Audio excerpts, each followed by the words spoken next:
In the summer of 1971, 23-year-old Nora Jennings walked into the Monroe County Clerk's office in Clarendon, Arkansas, and the three men inside stopped what they were doing and looked at her the way men in that office always looked at a young woman who arrived alone with a purpose.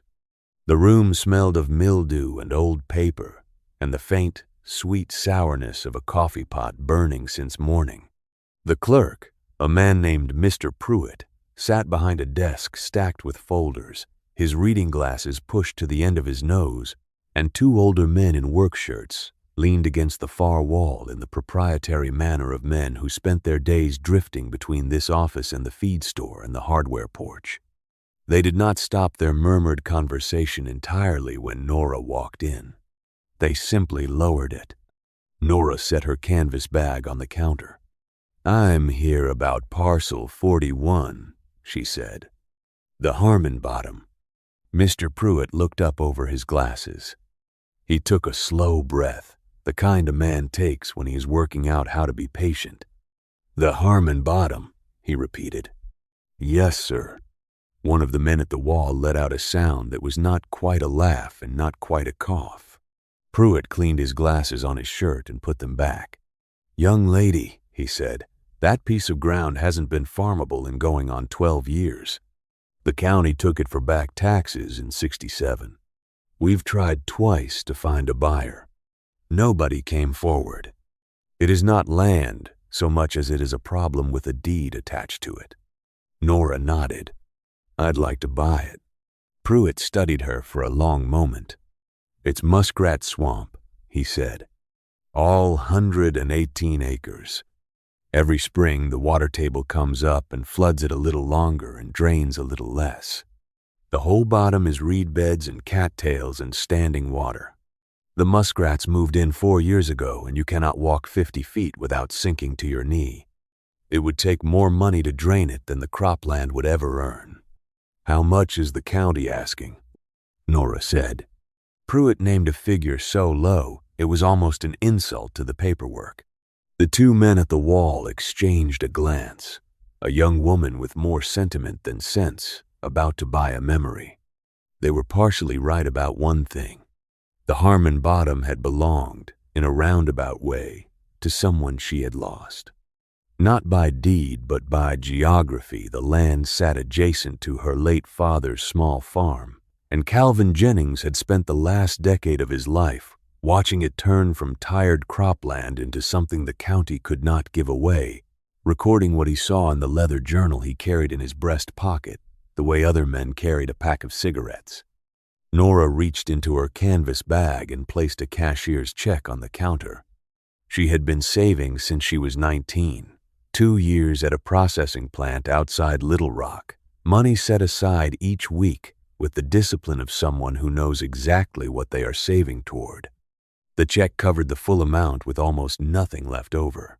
Pruitt picked it up. The two men at the wall had stopped talking entirely.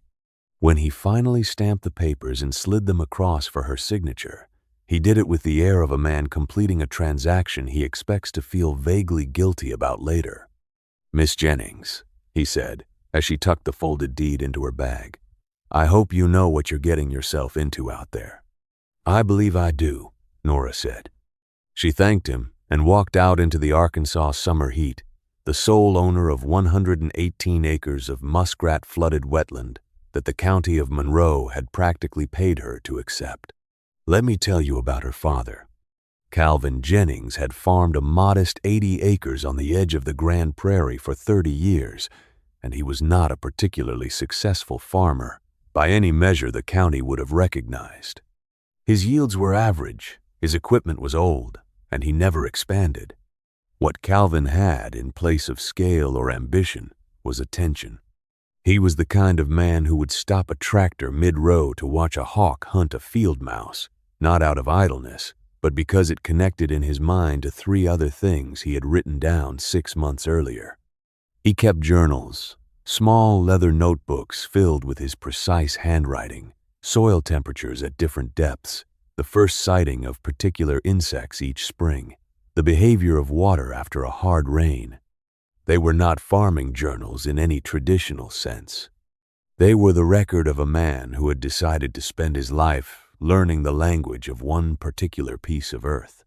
He died when Nora was 20, of a heart that had never been quite right, and he left her the farm, his tools, and 30 years of observation bound in 12 notebooks stacked on the shelf above his desk. It was in those notebooks that Nora had found the key to the Harmon Bottom. Her father had begun noting the flooded acreage in his journals as far back as 1963, when the flooding first became permanent.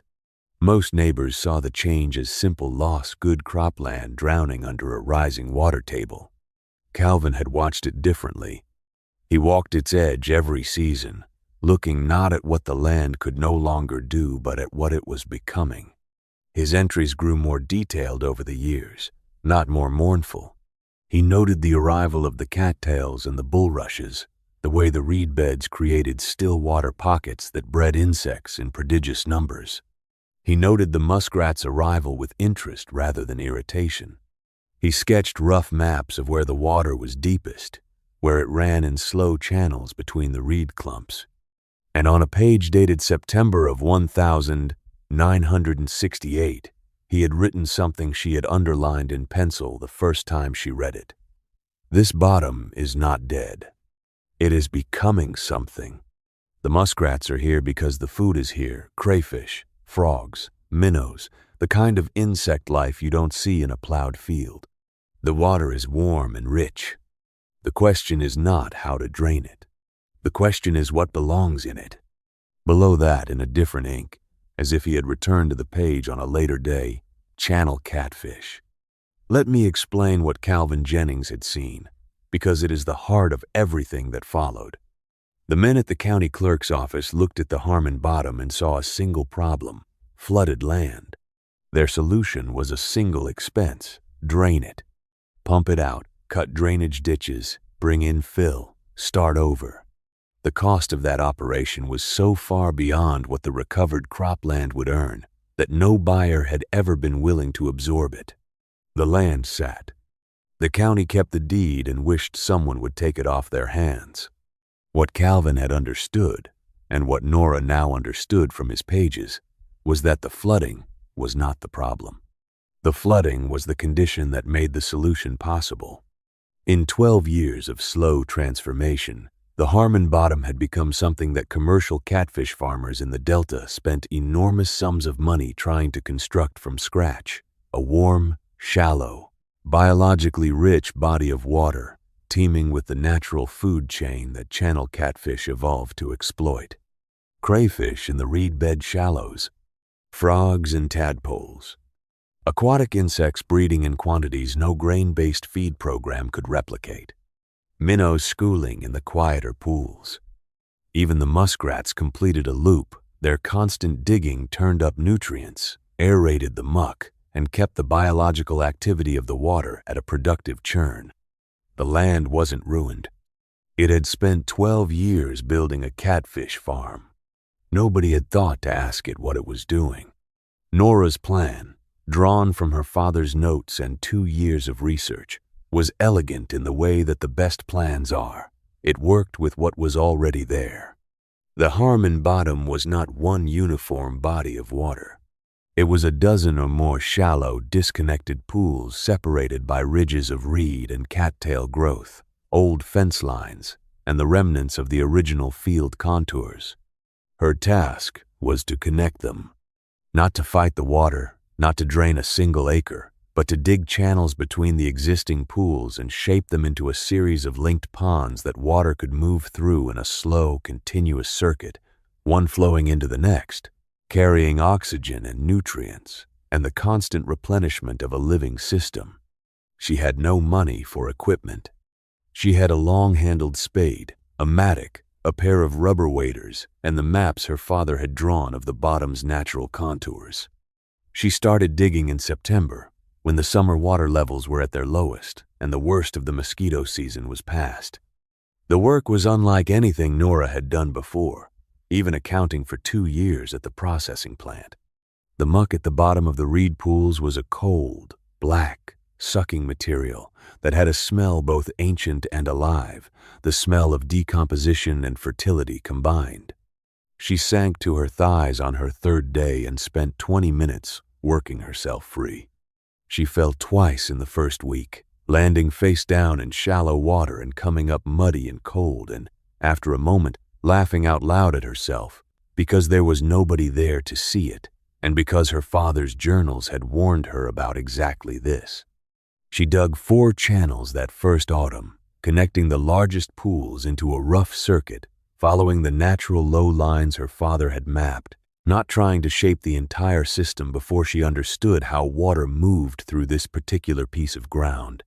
Her nearest neighbor was a man named Waymon Gill, who farmed 300 acres of rice ground on the north side of the road that bordered the Harmon Bottom.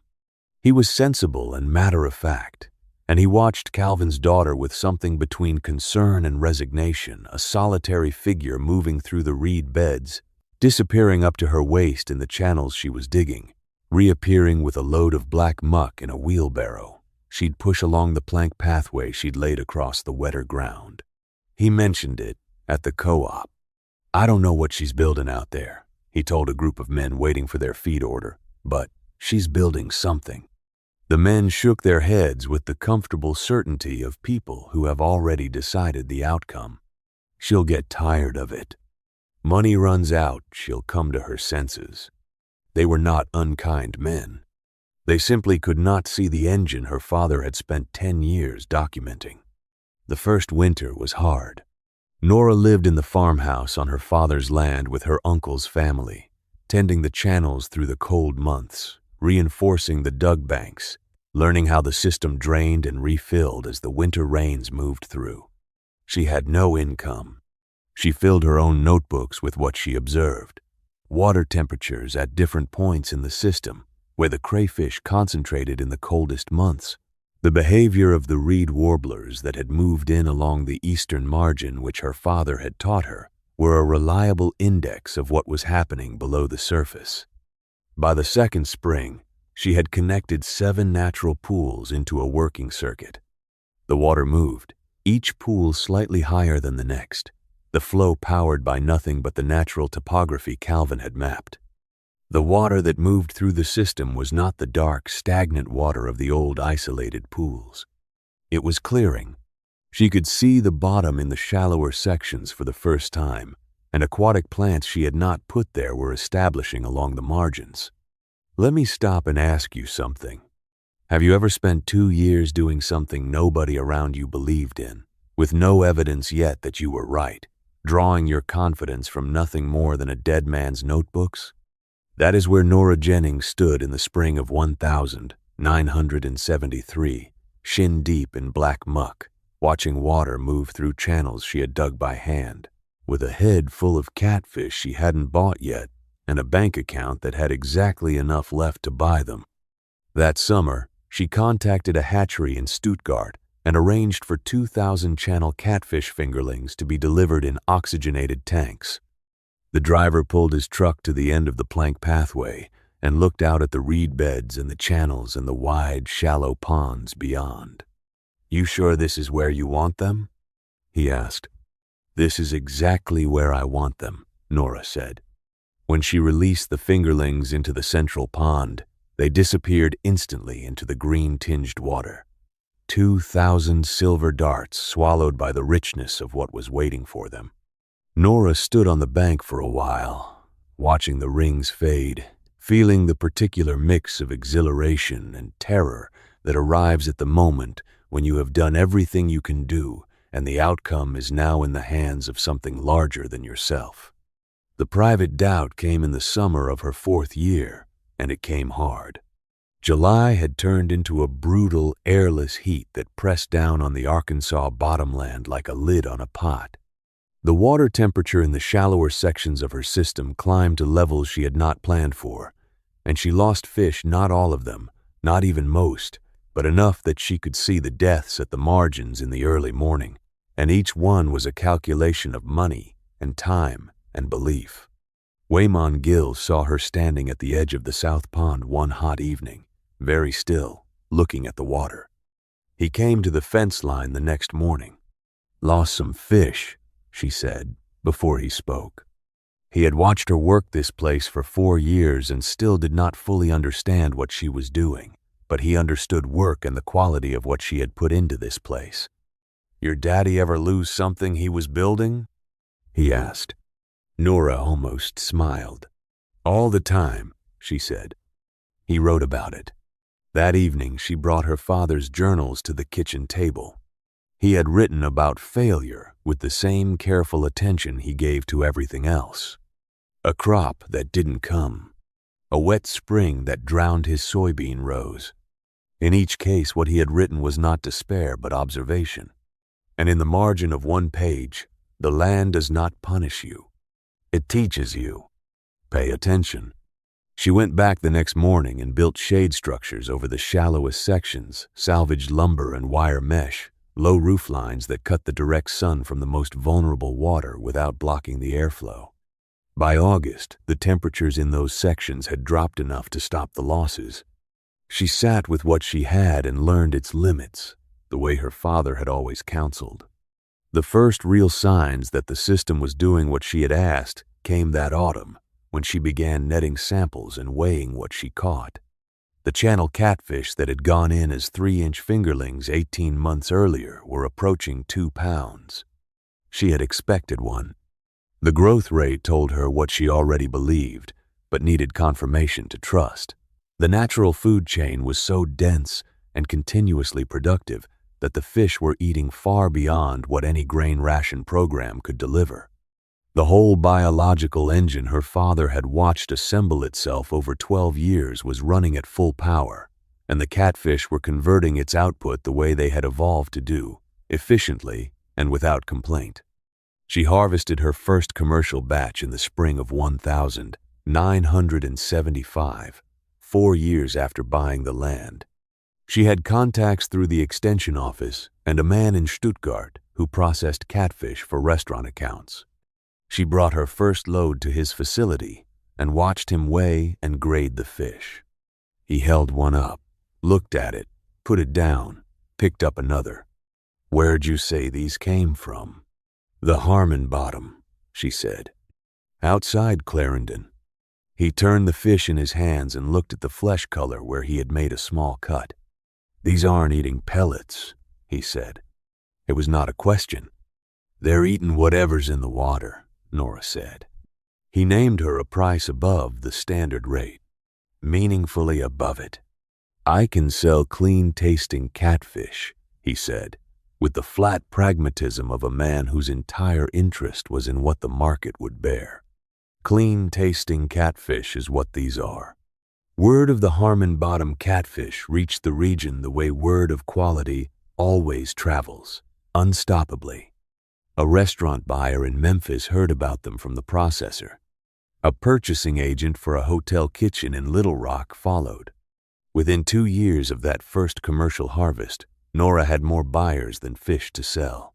She expanded carefully, opening 2 more channels and connecting the remaining pools into the circuit, never faster than she could observe the result, never bigger than she could know personally. Waymon Gill watched the refrigerated trucks begin appearing on the Harmon Road. The first time he saw one backed up to the plank pathway, he stood at his fence line for a long time without moving. Then he walked over and found her supervising the loading. "Your daddy would have known this was going to happen," he said when the truck had left. "I don't know if that's a comfort or an aggravation to hear." Nora considered this. "Both," she said. He looked out at the ponds, at the reed margins and the connected channels and the system she had dug out of the ground with a spade over 5 years. "I said some things at the co-op when you first started," he said, "about it not lasting." "I know," she said. "I was wrong." He said it simply, in the direct way of a man who finds regret more bearable when stated plainly. He put out his hand. She shook it.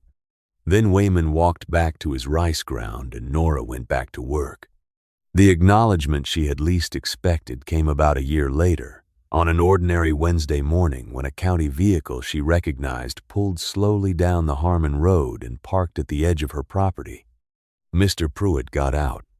He was older than he had been in his office that summer morning in 1971, his hair gone mostly white, his jacket hanging more loosely on a frame that had settled into old age. He walked along the pathway she had built, stopping at the edge of the first pond, and looked out at the system spread before him. Nora came up beside him. She did not say anything. She had learned, from her father among others, that some moments did not require management.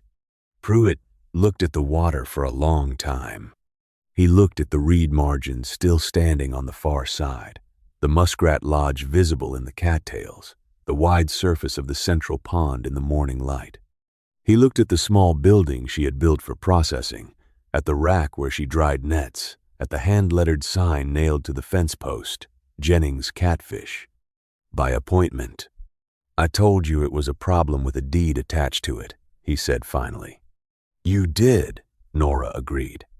He was quiet again. Then, "I've worked in that office 31 years. I've sold a lot of land." He paused. "I don't think I've ever been more wrong about a piece of ground in my life." Nora looked out at the water. "You saw what it couldn't do anymore," she said. "My father spent 10 years watching what it was doing instead. That's all." He reached into his jacket pocket and produced a folded piece of paper, a photocopy of the deed she had signed in his office, the assessed value of the parcel printed in formal stamped type as of the 1,971 transaction. It was laughably small. "The county reassessed this property last month," he said. "The new figure is somewhat different." He allowed himself a thin, rueful smile. "Considerably different." He put the paper back in his pocket, looked at her one more time, the kind of look that has a whole sentence behind it that doesn't get spoken, and shook her hand. "Good morning, Miss Jennings," he said, and walked back to his county vehicle and drove away down the Harmon Road. The years that followed were not dramatic. They were the accumulation of seasons on a piece of land that had found its purpose and was allowed to fulfill it. Nora never borrowed money against the operation. She expanded on cash, slowly, adding 2 more connected ponds in the late 1970s, then a small processing facility in 1982, then a walk-in cooler when the restaurant accounts demanded it. She paid her taxes every year to a county that now listed the Harmon bottom at a figure that would have struck Pruitt's 1,971 self dumb with disbelief. She was known in the county as a quiet, direct woman whose opinion on water quality and catfish husbandry was sought by the Extension Office, by university researchers, by younger farmers who had begun to see in aquaculture an alternative to the grinding economics of row crops. She took them along her plank pathways and showed them what her father had seen from the fence line: the crayfish under the bank edges, the insect clouds above the reed margins, the muskrat lodges still standing in the cattails at the far end, undisturbed, going about their business in a system that had made room for them. One afternoon in the late 1980s, a young woman arrived on foot down the Harmon Road, carrying a canvas bag heavy with notebooks. Her name was Laura. She had read about the Jennings operation in an Extension Service report and driven from Conway to see it. Nora walked her through the circuit of channels, then brought her to the central pond and cast a dip net. She held up what came out, a tangle of crayfish and aquatic insects and 2 small catfish in the dripping mesh against the afternoon light. Laura looked at it for a long moment. "Your father figured this out from just watching it?" "He figured out what it was becoming," Nora said. "I just acted on what he'd written down." She took the girl inside, and they sat at the kitchen table, where Nora had read her father's journals by lamplight on a dozen cold winter evenings in the years when this whole thing was still just an idea and a deed to worthless land. Nora went to the shelf above his desk and brought down 2 stacks of notebooks. Calvin's 12 were on the left. Hers, she had lost count, somewhere around 20 were on the right. I'm going to lend you these, she said. Not give. Lend. I want them back. Laura looked at the notebooks, then at Nora. Why are you showing me this? Because my father spent 30 years writing down what he saw, Nora said, and nobody read it except me. I'd like it to be read by someone else while I'm still around to answer the questions. She laid her hand on the oldest of Calvin's notebooks, its leather worn dark and smooth. He didn't write a catfish manual. He wrote down how to look at a piece of land without deciding in advance what it is. That's the thing I'd like you to take away from here, not the catfish. The men in Pruitt's office had looked at the Harmon bottom and seen the worst version of a thing they already knew how to value. Nora Jennings had inherited a different measuring stick, passed to her in 12 worn notebooks by a man who spent his best years watching flooded ground become something nobody had asked it to become. She had not fought the water. She had asked the only question that mattered: what belongs in this water? The answer had been there the whole time, in the crayfish under the banks and the frogs in the shallows and the muskrats going about their patient, oblivious business. The land knew what it was doing. It had been doing it for 12 years before anyone thought to cooperate with it. Nora simply showed up with a spade and a set of notebooks, and the willingness to let the land teach her what her father had already begun to learn. And the land remembered. It remembered, and it produced.